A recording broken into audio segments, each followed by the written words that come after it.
என்னன்பான இனிய உறவுகளே, சிந்தாமணி வந்து வேலை விஷயமா போயிட்டுருக்காங்க. பார்த்தீங்கன்னா, அவங்க ரொம்ப ஆணவமாக ஃபோனை பேசிகிட்டே இறங்கி போயிட்டுருக்காங்களா, போகிற போக்கில் ஒருத்தன் வண்டிக்காரன் ஏற்றிடுறான். கரெக்டாக ரோஹிணியை பார்த்து கூப்பிடுதாங்க வர்றாங்க. ரோஹிணி பார்த்தா கொஞ்சம் செருக்காக பதில் பேசாமல் போயிட்டுருக்கு. ரோஹிணி ரோஹிணின்னு சொல்லிட்டு இருக்கல, வண்டி அடிபட்டு போயிருந்தா அப்படியே கிடக்குறாங்க. ரோஹிணி ரோஹிணி கூப்பிட்றாங்க. இப்படி ரோஹிணி திரும்பி பார்க்குது. நீயா, நீ 40,000 வாங்கினவளாச்சே, ஒன்னே எதுக்கு நான் பார்க்கணும் அப்படிங்கிற மாதிரி திரும்பி பார்க்காம போகுது. அடி பாவி, உன் பேச்சு கேட்டு இப்படி நான் பண்ணனே, எனக்கு கொஞ்சம் கூட நன்றிலாம் போகிறாளே அப்படின்னு சொல்லிட்டு ஒரு மாதிரியா நெஞ்ச பிடிக்குது. நல்லா அடிபட்டுருது. கரெக்டாக அந்த வண்டியில் அந்த பக்கம் மீனா வர்றாங்க. மீனா அதை பார்த்தோன்னே ஐயோ என்னாச்சு அப்படின்னு வண்டி அப்படியே நிப்பாட்டிட்டு ஓடி வந்து தூக்குறாங்க. சிந்தாமணி தூக்கிட்டு ஐயோ என்னாச்சு அப்படிங்கல, வண்டி மோதிருச்சுமா அப்படிங்கிறாங்க. ஐயோ மெல்ல வந்து என் வண்டியில் உட்காருங்க, நான் இப்படி தான் ஹாஸ்பிட்டல் கொண்டு போகிறேன் அப்படின்னு சொல்லிட்டு தத்தி தத்தி அப்படியே இருக்க பிடிச்சிக்கிட்டு ஹாஸ்பிட்டல் கொண்டு போகிறாங்க. ட்ரீட்மெண்ட்டும் பார்க்குறாங்க. அப்படியே மீனாவை கை கழுக்கு அப்படியே கண்ணு கலங்க, கை தழுக்க நாதழுக்க அப்படியே ரொம்ப நன்றி மீனா, நான் உன்னை என்னமோ நினச்சேன், நீ என் உயிரை காப்பாற்றிருக்கிற, இப்போ நீ நான் கரெக்டாக நேரத்துக்கு என்னை கூட்டியாருன்னா என்ன ஆயிருக்கும் அப்படிங்கிறாங்க. பரவாயில்லைங்க, இதில் என்ன இருக்குது, என்னத்தை கொண்டு போகிறோம், இனிமேல் நீங்கள் நல்லபடியாக திருந்தினா அதுவே போதும் அப்படிங்கிறாங்க. அப்படியே பார்க்குறாங்க. சே, இந்த ரோஹிணி எப்பேற்பட்டவளாக இருக்கிறா, நம்ம அவ பேச்சை கேட்டு இப்படி பண்ணிட்டோமே அப்படின்ட்டு மீனா உங்ககிட்ட ஒரு உண்மை சொல்லணுமா அப்படிங்கிறாங்க. என்ன அப்படிங்கிறாங்களா, எல்லாத்துக்கும் காரணம் அந்த ரோஹிணி தான் அப்படிங்கிறாங்க. உன் வண்டி எடுத்தது, உன் கடையை அடித்தது எல்லாமே அவள் தான். அவளுக்கு உனக்கு என்ன அப்படி வன்மை இருக்குன்னே தெரியல.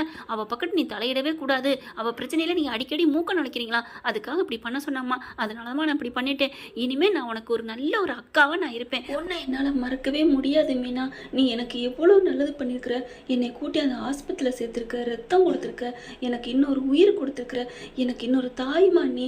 உன்னை போய் தாயுள்ள கொண்ட உன்னை போய் நான் இப்படி படுத்தி எடுத்துட்டேனே, கேப்பார் பேச்சை கேட்டு இப்படி பண்ணிட்டேனே அப்படிங்கிறாங்க. விடுங்கக்கா, அதனால் ஒன்றும் பிரச்சனை இல்லை, விடுங்க, அதெல்லாம் போயிட்டு போகுது அப்படிங்கிறாங்க. இருந்தாலும் இந்த ரோஹிணி பேச்சை கேட்டு நான் இப்படி பண்ணியிருக்க கூடாதுமா அப்படிங்கிறாங்க. அப்படியே ஒரு மாதிரி ஆகிறாங்க மீனா. சே, ஏன் தான் இப்படி பண்ணுறாங்கன்னு புரியவே இல்லையே அப்படின்னு சொல்லிட்டு ரொம்ப நொந்துக்கிறாங்க. இங்கே பாருமா, உனக்கு அக்கா நான் இருக்கேன்டா அப்படிங்கிறாங்க. பார்த்தா முத்து அப்போதைக்கு ஃபோன் அடிச்சுக்கிட்டே இருக்கிறாங்க. முத்து ஃபோன் அடிக்கல. அப்போ தான் பார்க்குறாங்க, ஐயோ இத்தனை வாட்டி ஃபோன் அடிச்சிருக்காரே, நான் மறந்துட்டேனே அப்படின்னு சொல்லிட்டு அட்டன் பண்ணிவிட்டு என்னங்க அப்படின்னு பேச, என்ன மீனா, நான் உனக்கு எத்தனை வாட்டி ட்ரை பண்ணுறேன், நீ எடுக்கவே இல்லை. ஐயோ நான் ஆஸ்பத்திரியில் இருக்கேங்க. ஆஸ்பத்திரியா, என்ன, ஐயோ ஒரு பிரச்சனைங்க, என்னம்மா பிரச்சனை, ஐயோ என்னாச்சு, ஐயோ ஒன்றும் இல்லைம்மா, சும்மா தான், நீங்கள் இந்த ஆஸ்பத்திரிக்கு வாங்க அப்படிங்கிறாங்க. என்னாச்சுடா உனக்கு ஏதாவது, அட எனக்கெல்லாம் ஒன்றும் இல்லை, இந்த சிந்தாமணி அப்படின்னு சொன்ன கையோட, எனது சிந்தாமணியா, சிந்தாமணி என்ன பண்ணுச்சு, அது சும்மாவே அடங்காதா, நான் தான் சொல்லிட்டு வந்தேன்ல, நான் சொல்லிட்டு வந்ததுக்கு இனிமேல் அந்த அம்மா திருந்திடணும்னு பார்த்தா திருந்தலையா அப்படின்னு படப்படன்னு புரிஞ்சு தள்ளுறாங்க. ஹலோ கொஞ்சம் அமைதியாக இருங்க, அந்த ஆஸ்பத்திரிக்கு வாங்க அப்படின்னு சொல்லிட்டு வச்சிடுறாங்க. முத்துவும் அலறி அடிச்சுட்டு வராரு. சிந்தாமணி பார்க்குறாங்க.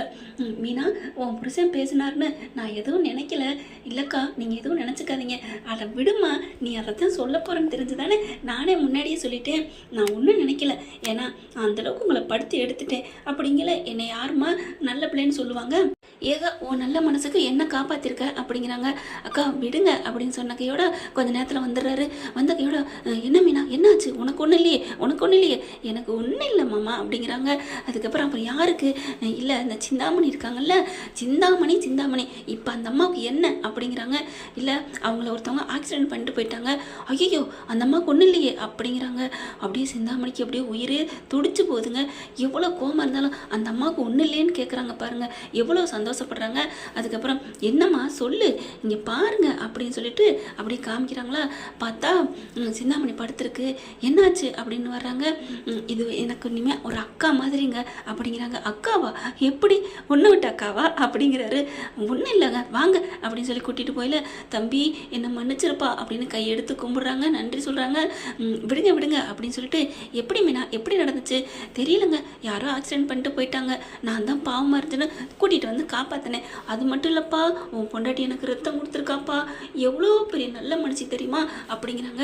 அப்படி பார்க்குறாங்க. அதுதாங்க என் பொண்டாட்டி மீனா, அவளை பற்றி யாருக்கும் தெரியல அப்படிங்கிறாங்க.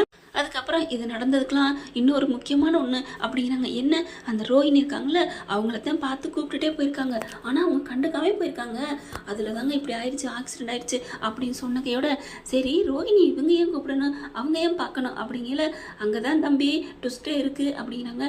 என்ன சொல்கிறீங்கக்கா அப்படின்னு முத்து கேட்குறாரு. உடனே அவங்க சொல்கிறாங்க, இந்த பாருப்பா உன் கடையை எடுத்தது, வண்டியை தூக்குனது எல்லாமே அந்த ரோஹிணி தான்ப்பா அப்படிங்கிறாங்க. அதனால தான்ப்பா நான் எல்லாம் பண்ணேன். என்னக்கா சொல்கிறீங்க அப்படின்னு அப்படின்னு முத்துக்கு ஒரே கோவம் வருது. அப்போ தான் நடந்ததெல்லாம் சொல்கிறாங்க. எல்லாத்துக்கும் காரணம் அவதான்ப்பா. என்னப்பா அவள் விஷயத்தில் நீங்கள் தலையிடுறீங்களாமே, அதனால உங்ககிட்ட இருந்து டைவர்ட் பண்ணணும்னா உங்களுக்கு ஏதாவது டார்ச்சர் கொடுக்கணும் அப்படின்னு தான்ப்பா இதை பண்ண சொன்னான் அப்படின்னு சொன்னோன்னே முத்துக்கு செம்ம காண்டாகுது. சே என்ன இப்படி பண்ணிட்டு இருக்கே அப்படின்னு சொல்லிட்டு ரொம்ப கோவம் ஆகுது. ஆனால் மீனாவுக்கு நான் எவ்வளோ கெடுதல் பண்ணியிருக்கேன்ப்பா, அது எனக்கு எவ்வளோ நல்லது பண்ணியிருக்கு. என் பொண்டாட்டி பற்றி எனக்கு தெரியுங்க அப்படிங்கிறாங்க. உண்மையிலேப்பா நீ ரொம்ப கொடுத்து வச்சவப்பா அப்படிங்கிறாங்க. கொடுத்து வச்சவன் அப்படின்னு சொல்லின கையோட ஏன் இப்படிலாம் அதெல்லாம் ஒன்றும் இல்லை அப்படின்னு சொல்லிட்டு மீனா சொல்கிறாங்க. நீ சும்மா இரு மீனா, முத்து உண்மையிலே உன் பொண்டாட்டி உனக்கு கிடைச்ச முத்துப்பா அப்படிங்கிறாங்க. முத்துவா அப்படின்னு முத்து பார்க்குறாங்க. உடனே மீனா பார்க்குறாங்க. உடனே சிந்தாமணி என்ன மீனா நான் கரெக்டாக தானே சொன்னேன், நீ முத்து தானே அப்படிங்கிறாங்க. என்னக்கா பேசுறீங்க, அவருக்கு கிடைச்சது நான் முத்து இல்லைக்கா, எனக்கு கிடைச்சதா அவர் முத்து. முத்துக்கு முத்து முத்தான முத்து. ஓ ஓ நீ அப்படி சொல்ல வரியா, நான் குணத்தில் சொன்னேன்டி. அவர் குணத்துலையும் சரி அழகுலையும் சரி பேர்லையும் சரி அவர் தான்க்கா முத்து அப்படிங்கிறாங்க. இல்லடி உண்மையிலே நீ இல்லைம்மா, நீங்கள் 2 பேருமே சொக்க தங்கம், உங்ககிட்ட நான் வம்பு வளர்த்துக்கிட்டேனே, என்னை மன்னிச்சிருங்க கடவுளே, என்னை மன்னிச்சிரு அப்படிங்கிறாங்க. விடுங்கக்கா, தப்பு செய்யாத மனசு யாருமே இல்லை, நீங்கள் தான் திருந்திட்டீங்களே விடுங்க அப்படிங்கிறாங்க. அப்படியே 3 பேரும் ரொம்ப சந்தோஷப்பட்டுக்கிறாங்க. என்ன ஃப்ரெண்ட்ஸ், சிந்தாமணி கூட திருந்திருச்சு. ஆனால் ரோஹிணி எப்போ திருந்த போது பார்க்கலாம். அதுக்கு டைரக்டரில் மனசு வைக்கணும். இந்த பற்றி உங்களுக்கு பிடிச்சிருந்துச்சுன்னா உங்கள் பொண்ணான கையில் ஒரு லைக்கை போட்டு சப்ஸ்கிரைப் பண்ணிடுங்க. Thank you friends.